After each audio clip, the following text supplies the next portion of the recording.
Hey everyone, thanks for tuning in to Test Tube Plus again today. I am Trace, and I'm here with my buddy Matt Lieberman again. Welcome back, Matt. Thanks, man. Thanks for having me. So, we've been talking about humor all series. This is episode 5 of 5 on humor. We've talked about what happens in our brains, how it evolved, programming humor bots, and then of course yesterday we talked about how things are funny. Yeah. How we make things funny. We basically unfunnied being funny. Basically, the more you know about the science of comedy, the less funny things become. Yeah. And the more funny, unfunny things become. We just took a break and we were talking about how people who work in comedy tend to not start laughing, but just kind of comment, that's funny. That's yeah, funny. that's funny. Yeah. It's like it's recognition of why it's funny versus I feel like the more you know about comedy, it's either something so horribly bad that your knowledge of comedy is making you so tense that you start laughing just because you can't handle it, or like you feel so bad for the person, superiority theory, or sometimes it can just be you see the possibilities of where the funny thing could go, and that's what's generating the laughter. Yeah, so it's almost like this meta level of funny. Sure. But I imagine once you get to that, you also understand why this is not funny. Sure. Well, it all comes down to what do you consider to be acceptable in society, and then what approaches are you willing to take to that? For example, I don't think racism is funny. Mm-hmm. I don't think racist jokes are funny. I don't think that racist stereotypes are funny. Mm-hmm. I do think that talking about racism and talking about racists is funny and can be really funny. It's all about exposing a latent truth in what we already know about a certain segment of society. Right now, I think in the U.S. specifically, because that's where we're based, we have a lot of comedy that's skirting the edge of what is funny and what's not. So there have been a lot of debates in the last few years. Every time a comedian comes out saying something that they maybe shouldn't have said that offended some people, you have people coming out and saying, comedians need to watch what they say, you can't say this, you can't say that, you can't make jokes about these topics. I personally believe that anything should be able to be joked about. Right. That in life is scary, life is hard, life is sad. And if you can find a smart way to make something less scary or to expose a truth or to bring the pain to not the victims of tragedy, but to the people who perpetrate it. Like in comedy, you never make fun of race. You never make fun of a race. You make fun of racists. So when we're talking about something offensive being funny or not funny, the question is, what is your point, and is the point you want to make worth the damage that bringing up the topic offers? Sure. When it comes to humor and what is not funny, it seems like we tread into not funny as soon as we stop kind of following the rules that you set out and what make things funny. Right. And one of those rules is the too soon rule. And it's not a rule so much as a practice. When someone dies, often there's Twitter jokes moments afterward. Immediately. People have not had enough time to rest in between recognizing this emotion and then process it so that they can understand whether it's funny or not, which says to me why the too soon comes up. It's not so much that the joke isn't funny, it probably is funny. They just haven't had time to process their own emotion yet, so they can't tap into it to make it funny, right? Yeah. It's not incongruous enough because you're supposed to be able to feel sad before you can say, oh, I should feel sad. Right. They haven't dealt with that yet. So when it comes to this, the journal Social, Psychological, and Personality Science looked at a whole team of reactions to jokes about Hurricane Sandy and how they changed over time. So they recruited participants and they looked at the day before Sandy was supposed to hit and then months later. And they asked them to read tweets from a parody account that was a Hurricane Sandy, was at a Hurricane Sandy. And they asked, I'm impressed that whoever kept up that account kept going 4 months. 4 months later. That's a lot. So they looked at, and they had 1,000 people weigh in on it. Each ranked a tweet on a scale of 1 to 7, whether they found it funny, upsetting, offensive, boring, irrelevant, confusing. And they did this over 100 days.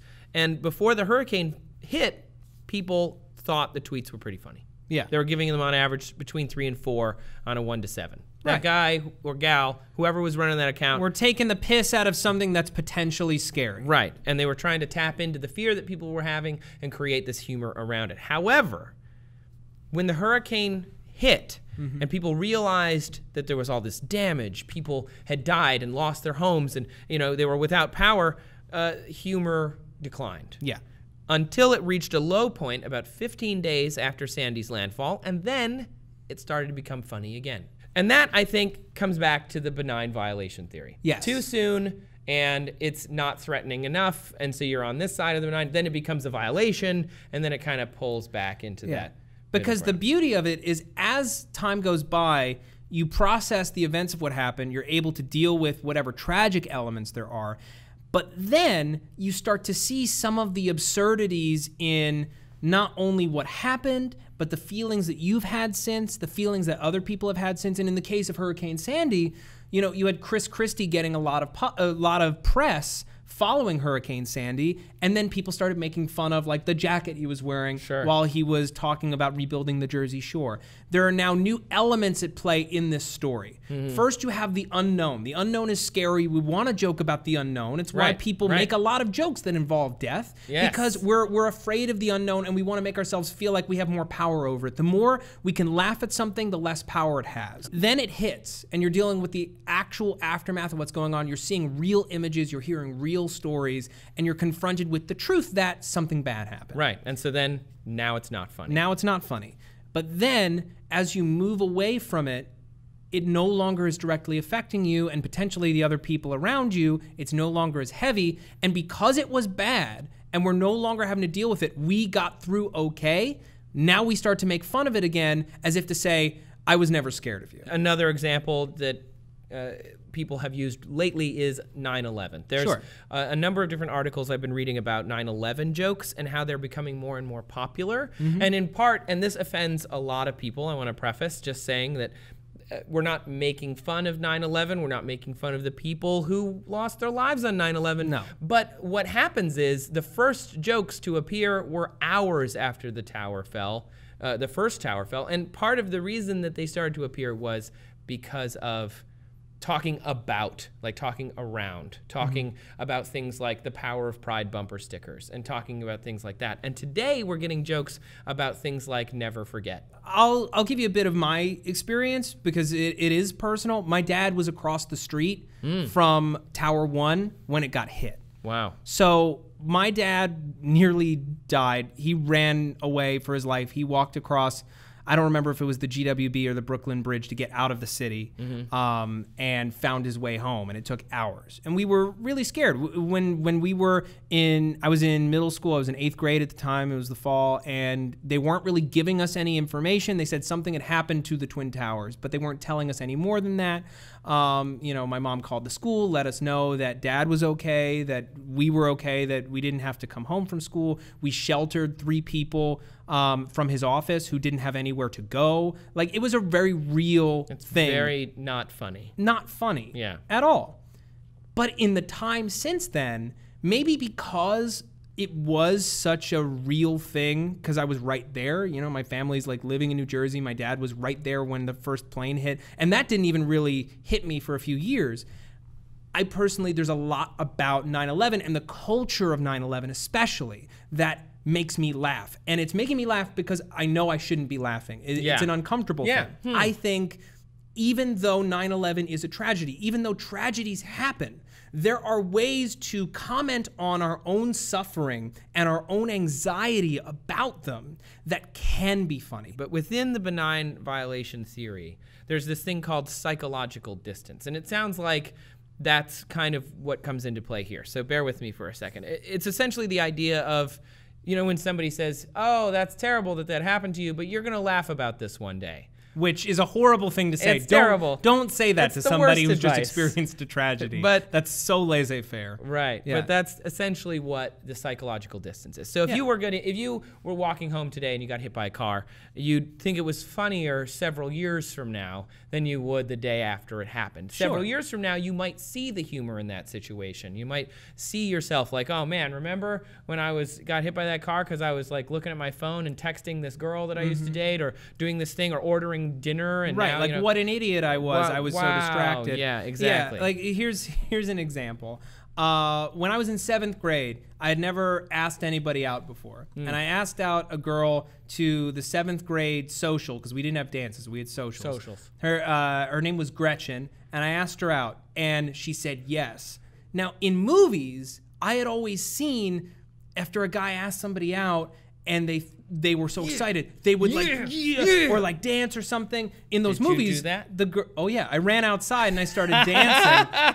And at the time when I realized like how embarrassing that was, it was not funny. It was not funny, and I was mortified for many years. But now I just laughed. Right. That's it's hilarious. Very, very funny that I thought that was acceptable behavior. It's also funny, though. Let me kind of re-humor theory that. Yeah. It's not funny at the time, but you give a little bit of time from that. You get the, tragedy plus time equals humor. Right. You get the idea of psychological distance. It's also funny on top of those things in the benign violation theory because I have some emotional attachment to that. I have asked girls out, when I was in 7th grade, I asked a girl out to go to the 7th grade. We were at 7th grade camp, and I asked her out, and it turned out that this other guy asked her out knowing that I was gonna. What about physical distance? Do you feel like that plays a part? Sure. Like the fact that your dad was in New York at the time of 9/11, and my family, we were in the Midwest, and people who lived in California. Do you feel like people on the West Coast, for example, or maybe even not the West Coast, like on a farm in the middle of nowhere in Canada, like a whole other country, but their physical distance is so much further?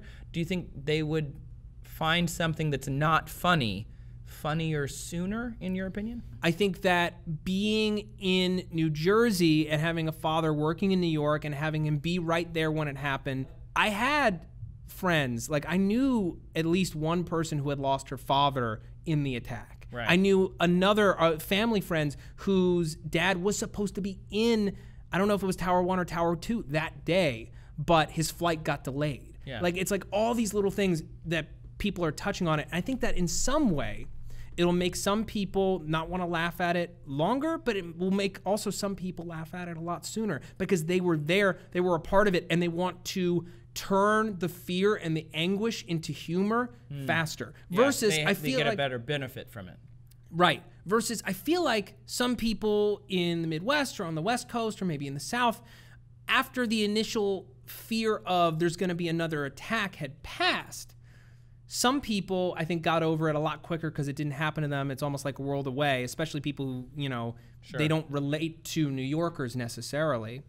But there were also people who took it more as an attack on America, and because it didn't happen to anyone they knew, it became that much bigger of an issue. So physical distance is almost zero then, because it's like, I'm in America, this attacked America, physical distance is even closer than people who were in New York. When you are close to 9/11, you get over it a little bit faster because you were a part of it. You can relate. The humor around 9/11 can make you laugh harder because it is part of your personal experience. But there's also comedic timing. Like, it's not just when to say it in a timeline, like a month, 2 months, a day, an hour, whatever. It's also when to say it within the context of a joke. Sure. Right? So in a 2007 paper from Texas A&M University Commerce, a linguistics lab looked at comedic timing. And based on their hypothesis, whether you pause before you deliver a punchline or whether you just roll right into the punchline, it actually doesn't matter at all. Punchline timing, less important than maybe we've been led to believe. I don't know if that's true. I would say people put way too much emphasis on timing and less emphasis on the joke itself. What are they putting emphasis on? Timing. Timing? I see what you did there. Was that not funny? Damn it. No, I would say that if you pause too long before you deliver a punchline, and the punchline isn't amazing, the longer you wait to deliver it, the better it has to be. Because the longer you wait, the more the audience thinks that the following punchline is going to be amazing. It's so good. It's and going to be. They think that you think it's amazing, and they start to hate you for it. It's about you're kind of keeping it from them at that point. It's a talk between the audience. Well, it's also you saying that you're superior to the audience. You're saying that I don't need to give this to you because it's so good that when I give it, no matter when I give it, you're going to laugh, which isn't true. Right. It creates a distance between the audience. At its core, it's about managing tension with the audience. Timing is really, it's at the corner of relatability and relaxation. It's like you're relaxed when you're delivering it. You know when to deliver it to make it funny, and we can relate to you because you're not overdoing it. You're not trying to be a comedian. You're just being. Humor is eternally complex. That all of these things vary from person to person, from culture to culture, from place to place, and that's why we have trouble kind of wrapping our brains around it all the time. And some people will find things funny and some things won't. Thanks a lot for coming in, Matt. This was super insightful, and you've studied humor, obviously, and practice it. So if people want to see you, where can they find you? Sure. You could find me on Twitter at Matt Lieberman. That's MattLieberman. And you should go check out Nuclear Family, the new sketch comedy channel from SourceFed that I write and produce and act in. And it's a great new channel. You could check out our People Do Heroin for the First Time video that we mentioned in the previous episode. We'll put a any link of to our that other... down in the description, so you'll be able to check that out as well. Thanks again for tuning in to Test 2 Plus, everyone. I'm Trace. You can also come find me on Twitter. I'm at Trace Dominguez. I'm significantly less funny than Matt, but I do tweet. I disagree. You're fantastic. Thank you. You're a stallion.